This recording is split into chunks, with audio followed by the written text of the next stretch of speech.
Welcome back to the child rearing phase of your marriage. And we're trying to help prepare you on what to look forward to and what to be prepared for. You probably know the obvious ones. There's going to be dirty diapers. You're going to have French fries in your minivan.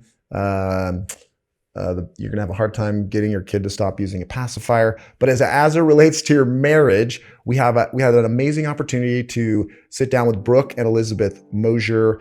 They run a great ministry called Intentional. They're authors. They are experts around parenting. And we thought, what better way than to bring in some experts and let you enjoy this short interview with them. And we'll see you in a minute.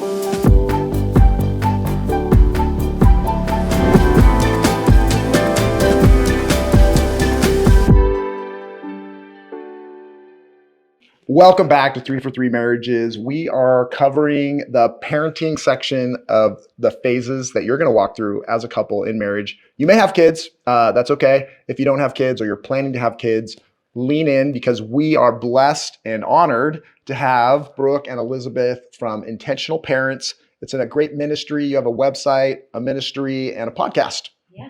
Yes. And so we have a ton of questions for you because they have a lot of questions and we need to give them answers. But, the whole purpose of this section is that we prepare you for the things that are going to come at you as a couple, because there's different challenges and there's definitely opportunities for you as you go through each of these phases. And so this is a lot like doing anything that's difficult in life. If we know where the hurdles are, then we can prepare, and then we're going to better be able to react and turn something that might be challenging or weaken a marriage and use that to strengthen your marriage. So when we talk about, couples sitting here, they're planning to build a family at some point in time.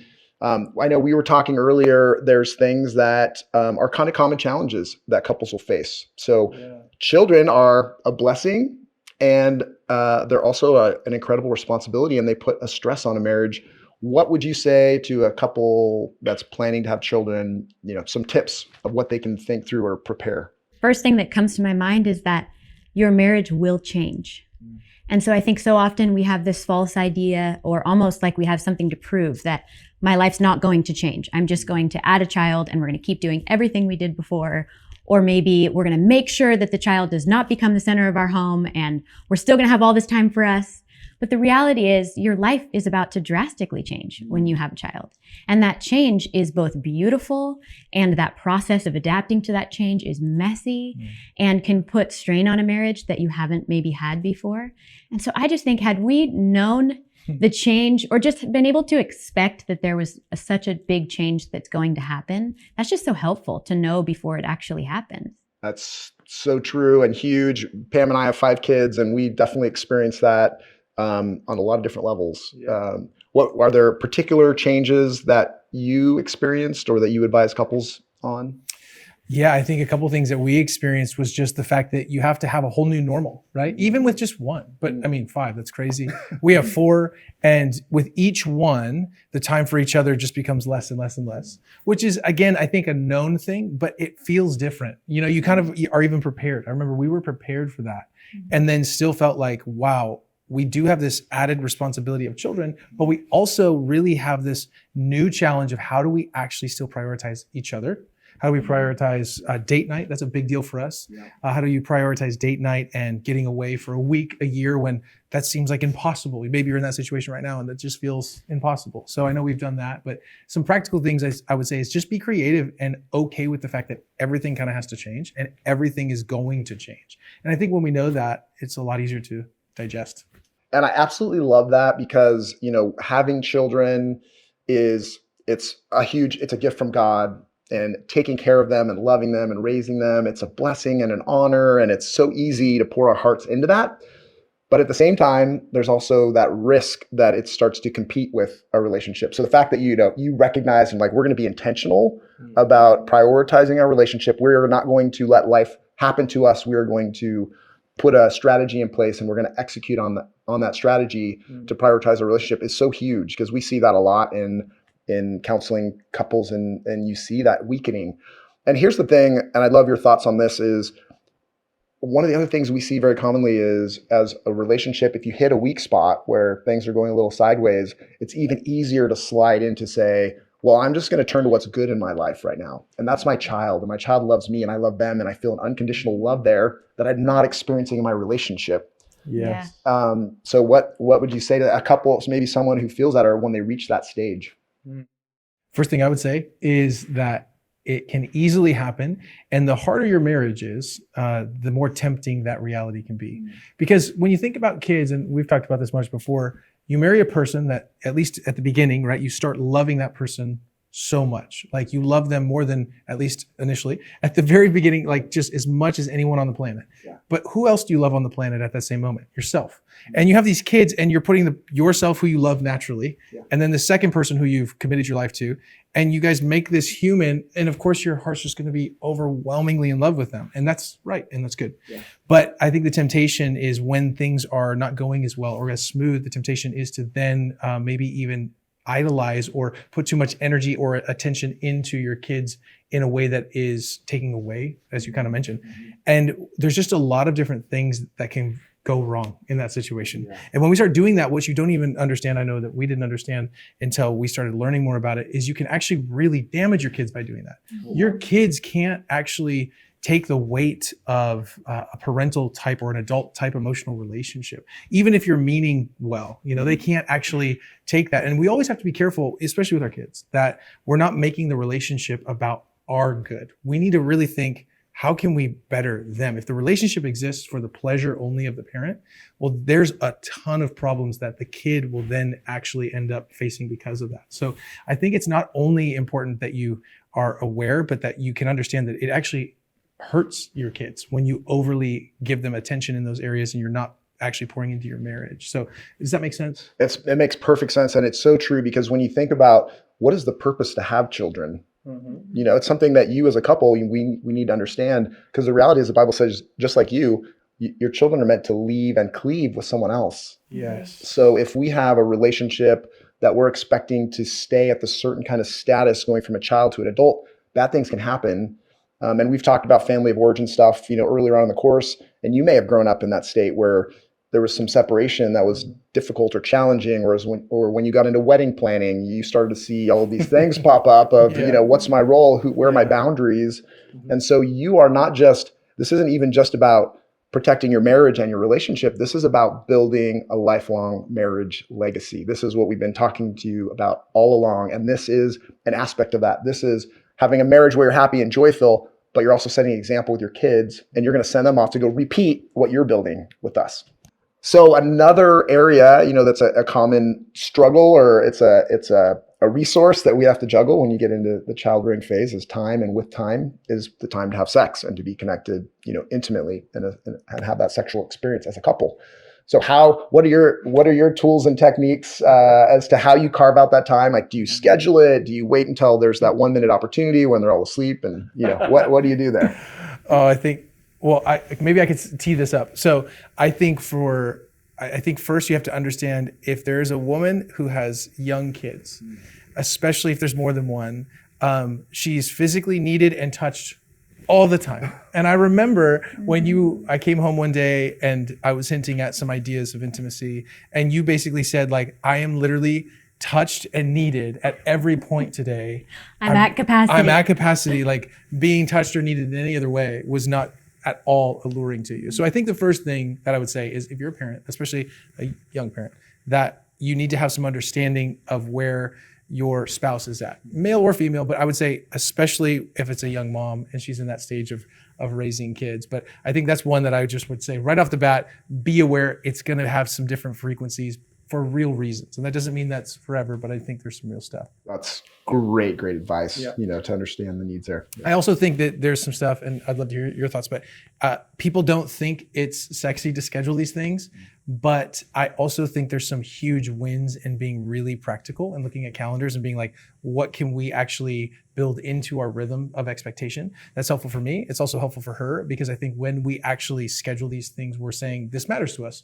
We schedule all sorts of things. Why would we not then be intentional about how we're going to actually plan different moments of connectedness or intimacy on different levels? And so I think planning it, although some people go, that's not romantic. Yeah. Oh, I can't feel it. Well, just decide from like 6 p.m. to 10 p.m. on Tuesday night, that's going to be in that frame of time. You're going to experience some romance, right? Like you plan it, but make it as spontaneous as you can.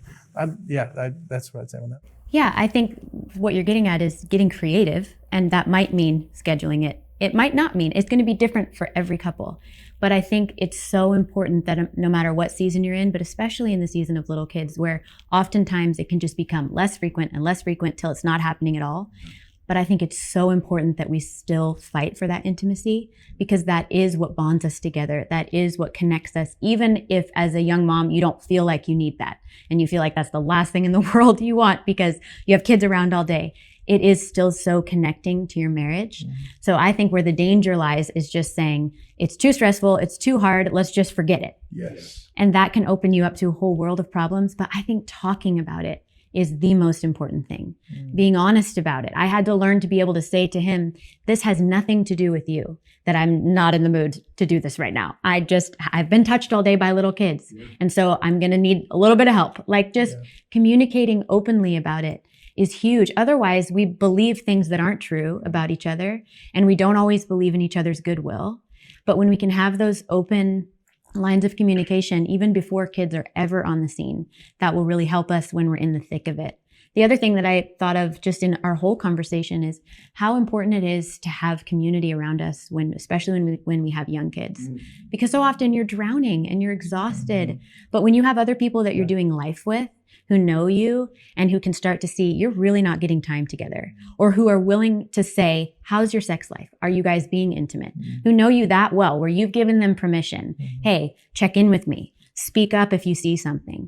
Like we are better together. We're better in community. So I think that's it's like a safeguard we can put. Yeah. And I was also going to just add, I remember the times, if you have a healthy relationship with your family, I know your parents at many times have been like, we know it's been a busy season. We're taking the kids overnight, and they won't say it, but they'll basically be like, we want to give you guys space to have as much intimacy as you need. Time together. And we're like, I was like, yeah, yes. You're like, joking with my father-in-law, like, yeah, I thank you for caring for me so much that you're scheduling this in. At the same time, like that's a huge, as much as that might feel awkward, of course, and of course it feels a little weird, and especially your parent, it's the parents. It's also something really beautiful because it's a very vital part of your relationship and can't be ignored. And I just want to say, agree with Elizabeth, find a time. If nights don't work, then don't do nights. If you're like all of a sudden you need to get creative and it's afternoons or mornings, like get creative, but don't neglect it. Yeah, I think that's so good. Communication and community, beautiful, so critical to have those people in your lives that love you, that are going to pour good advice, godly advice into your marriages and your relationships. And communication is so important. We talked about it in our sex session, understanding and talking about your needs, your fears, the fact that you're tired and you don't have anything left to give. That's okay. That works in the safety of a biblically based marriage, because we know we're not going to be in jeopardy when we talk about our weaknesses or our failings or our needs and desires. So when we talk about the scheduling part, so we have 4 au pairs that took care of all our kids. So we did not. No, we didn't. And you probably don't. Great life. It's been amazing. No, you probably don't. We did not. You do have to be creative. And that can mean finding friends who are in the same situation that you maybe can't afford to hire health, childcare and all that all the time. You can trade, you can swap. Hey, you watch the kids Thursday night, we'll watch them Friday night. You can, work out things. There's something, I think I'll just tell one little secret, one little thing that we've learned is that we don't let our kids watch TV all the time, but we save like, hey, do you guys want to watch a show in the afternoon? I got to tell you, man, that is probably the best thing, because they're totally distracted and they're just like, I can't believe we get to watch something in the middle of the day, and we are able to go and just have some moments together, and it's a win on all fronts. And so I think that's been a good one too, is if your kids don't have an overload of TV, save it for those opportunities. They feel like they're getting a gift. Your marriage is getting a gift. It's a really good way to go. Intentionalparents.com. Check it out. Like, that's such good advice. You're blending controlling the screen time and carving out some intimacy time. If our kids only knew. Yeah. I think they actually do. They have this thing like, we know the door is locked. Like, hey, we don't need to talk about it. Yeah. Actually, we do talk about it, but it's okay. I love it. So the other part of this, and you brought this up, Elizabeth, that being so tired, you're raising kids, the needs on you. So what we as men can do, what we should do, is we need to come in, and before starting with what our needs are sexually, we need to start with, how can I care for you? How can I give you a break? Can I take the kids for an hour? You go take a bath or go do a walk or whatever your reset button is, make that time, even though you may be tired, you've been working all day and you're coming home going, well, I'm tired too. This is about making your wife feel cherished and loved. She is not just there for your sexual pleasure. We've talked about this. We know this, right? And demonstrate that with your actions, and you're going to feel very different, right? If I came and said, honey, what can I do for you, right? That's a very different. And John, you're hitting on something that's really important. Men are really motivated by sex. Yeah. So whatever feelings of tiredness you feel, if you're like, wait, 2 hours of taking care of the kids, sexual intimacy, I'm down. 2 hours of work. You want me to clean the whole house? I'm down. Like men are motivated by this. Like it's a very objective truth. And so I think use that to your advantage. If you know that this is something that, it's a small sacrifice for something that really does matter. And it's a beautiful thing to be able to give your wife that space, but it's a mutual beneficial gift. Yeah, absolutely. I love that you said, ask your wife how you can help. Because, so often we serve in a way that we would want to be given to, But I think when you have little kids, the day-to-day is so different and so exhausting. And even in the different stages that you might be in when your kids get a little bit older, or maybe you've just added a second child, my needs have been different in all of those. Sometimes usually I need to be alone in some way, shape, or form. Completely alone though, not even alone with me. Like I need to be by myself completely. But sometimes I need to be alone for a little bit, and then I need some time just to talk and connect. And that we've had to talk about that. Whereas it's easier for him to connect after we've been intimate, and I need to connect before we're intimate. So we have to talk about that. What she's trying to say is, I'm fine at any season, at any moment, at any time, and that doesn't work for her. So we've really had to learn that. But it's good. It's like if we can communicate, like you're saying, it's a huge gift and a huge win, and it's better in all fronts. Yeah, that's so true. We joked in our sex session, that strong breeze and the guy's ready, right? Women are beautiful, more complicated creatures, and we need to learn and discover them over and over. And that's a gift we have in our entire relationship. So I think, in closing, we have some content you'll be reading through and learning, and some exercises you'll go through. But heard a lot of wisdom here, Brooke and Elizabeth. Thank you so much. We're talking about communication. We're talking about community. There is no reason we have to prioritize your relationship over your children, because this is when you're on the plane and they say, if the plane's going down, they say, put the oxygen mask on yourself first and then your children. We are the lifeboat. We can't fail. If we fail in our relationship, we fail our children. And that's what we want you to think about as you plan and prepare to have an amazing, thriving, lifelong marriage. Well, we hope you enjoyed that video, and we're going to send you into some great material that'll give you some tools to use in this phase of your marriage. And enjoy. We have a little exercise in there that'll help you do some family planning. How many kids did you want to have when you got married? I wanted two, a boy and a girl, and then be done. And she got 3. I have 2. We have 5 total. Let's see how many you're planning on having. We'll see you back next time when we get into the empty nest phase of your marriage.